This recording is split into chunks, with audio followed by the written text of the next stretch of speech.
মা ফাতেমা কেমন নারী ছিল কবি লিখছে ছন্দের মাধ্যমে দেখেন। এক ইহুদি নারী ছিল যার বন্ধু ছিল মা ফাতেমা, ভালোবাসা মায়া মমতা ছিল তাদের অনুপ্রেরণা, ছিল তাদের অনুপ্রেরণা। এক ইহুদি নারী ছিল যার বন্ধু ছিল মা ফাতেমা, ভালোবাসা মায়া মমতা ছিল তাদের অনুপ্রেরণা, ছিল তাদের অনুপ্রেরণা। একে অপরের চিন্তা ভাবনায়, একে অপরের চিন্তা ভাবনায় কথা মায়ারি বর্ণনা, ভালোবাসা মায়া মমতা ছিল তাদের অনুপ্রেরণা, ছিল তাদের অনুপ্রেরণা। এক তারিখে ইহুদি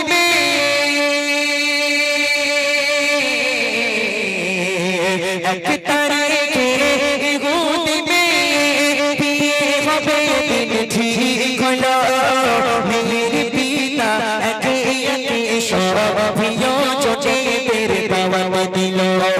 এক তারিখে ইহুদি বিয়ে হবে দিন ঠিক হলো, মেয়ের পিতা একে একে সব প্রিয় জোটেদের দাওয়াত দিল, প্রিয় জোটেদের দাওয়াত দিল। মেয়ে বলে দাওয়াত দিয়ে এসো, মেয়ে বলে দাওয়াত দিয়ে এসো, আমার বান্ধবী ফাতেমা না এলে সে আমার বাড়ি বিয়ে আমি করব না, বিয়ে আমি করব না। এক ইহুদি নারী ছিল যার বন্ধু ছিল মা ফাতেমা, ভালোবাসা মায়া মমতা ছিল তাদের অনুপ্রেরণা, ছিল তাদের অনুপ্রেরণা। বলছে মা তুই রাজার বাড়িতে মানুষ হয়েছিস ভুলে যাস না, তুই রাজার রাজপ্রাসাদে থাকা মেয়ে। তুই নিজে বল তোর বিয়েতে আসবে তোর বাড়িতে সব রাজার মেয়ে, ওই রাজার মেয়েদের মধ্যে যদি গরিব ফকিরিনী ভিখারিনী ফাতেমা, যে ফাতেমার খাওয়া হয় না, পরনে একটা মাত্র কাপড়, তাও ময়লা কাপড় ছেঁড়া কাপড়, ওই ফাতেমা যদি আমার রাজপ্রাসাদে আসে আমার বাড়ি মান থাকবে? কি করে বলিস ওই ফাতেমাকে দাওয়াত দিতে? মেয়ে বলছে আব্বা তুমি রাজা হতে পারো, তবে আমি কিন্তু তোমার মেয়ে, মনে রেখে দাও তোমার যদি জেদ থাকে জেদ কিন্তু আমারও আছে। মেয়েদের জেদ বেশি হয় না একটু? এখানে বললে ওসব ফুলে ফেপে মোটা হয়ে যাবে, কোন বলার দরকার নেই। তা মেয়েদের জেদ এমনি একটু বেশি হয়। তো বাপকে বলছে আব্বা ফাতেমা হচ্ছে আমার বেস্ট ফ্রেন্ড, ফাতেমা হলো আমার সবচেয়ে ভালো বন্ধু, যদি আমার বিয়েতে ফাতেমা না আসে বিয়ে আমি করবো না, তোমার কি করার আছে তুমি করে নাও।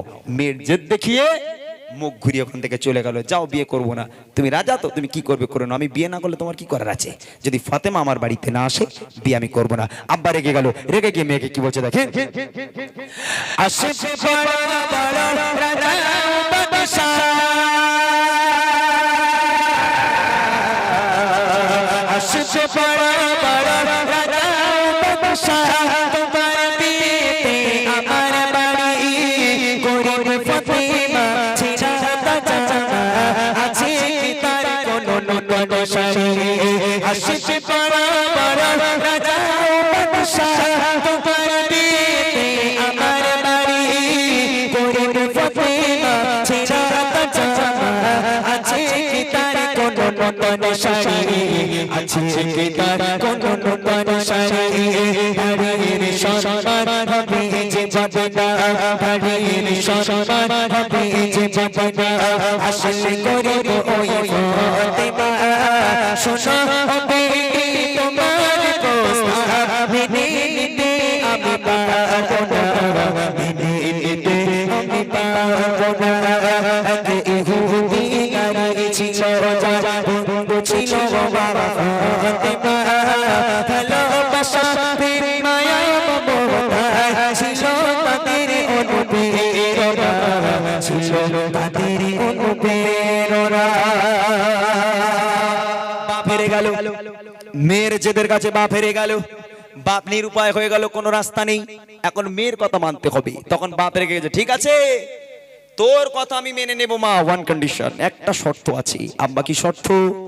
আমার বাড়িতে আসবে সব রাজার মেয়ে, তোর বান্ধবী ওই ফকিরিনী ভিখারিনী ফতেমাকে বল আজকের ও যদি রাজার মেয়েদের মতো দামি দামি পোশাক পরে, নূতন পোশাক পরে যদি আমার রাজপ্রাসাদে আসতে পারে তাহলে এন্ট্রি আছে।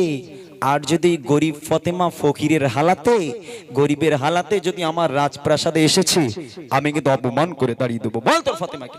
তখন ফোন টোন ছিল না, একটু আস্তে, তখন ফোন টোন ছিল না। ইউদিনারি চিঠি লিখলো, চিঠি লিখে ফতেমার কাছে পাঠিয়ে দিল, বুবু এই ব্যাপার, আগামীকাল আমার বিয়ে, আমার আব্বা কোনো মতে রাজি হয় না তোমাকে দাওয়াত দেওয়ার জন্য, অনেক কষ্ট করে রাজি করিয়েছি বুবু, আগামীকাল আমার বিয়ে, তুমি আমার বিয়েতে এসো, একটা নতুন পোশাক পরে এসো বুবু, তুমি যদি আমার বিয়েতে না আসো বিয়ে কিন্তু আমি করব না। আম্মাজান ফাতেমা চিঠিটা পড়লো, পড়ার পর হাসতে হাসতে দাওয়াত কবুল করে নিল, রিপ্লাই করে দিল, উত্তর দিয়ে দিল, ঠিক আছে বুবু, আল্লাহ পাক যদি আমাকে বাঁচিয়ে রাখে আগামীকাল ফাতেমা তোমার বিয়েতে যাবে ইনশাআল্লাহ। এখান থেকে ভাবনা চিন্তা শুরু।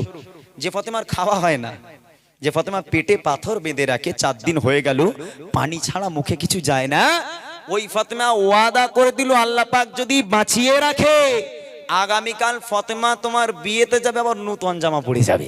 আর ফতেমার কথা কি মিথ্যে হবে? নবীর মেয়ে ফতেমা, ওয়াদা খেলাফ হবে না।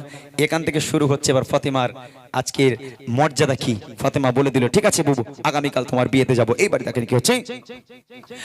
অনেক কপালের পর পিতাকে রাজি করে নিল ইহুদিনে, পিতা বলে বেশ তবে যেন সে আসে দামি পোশাক গায়ে দিয়ে।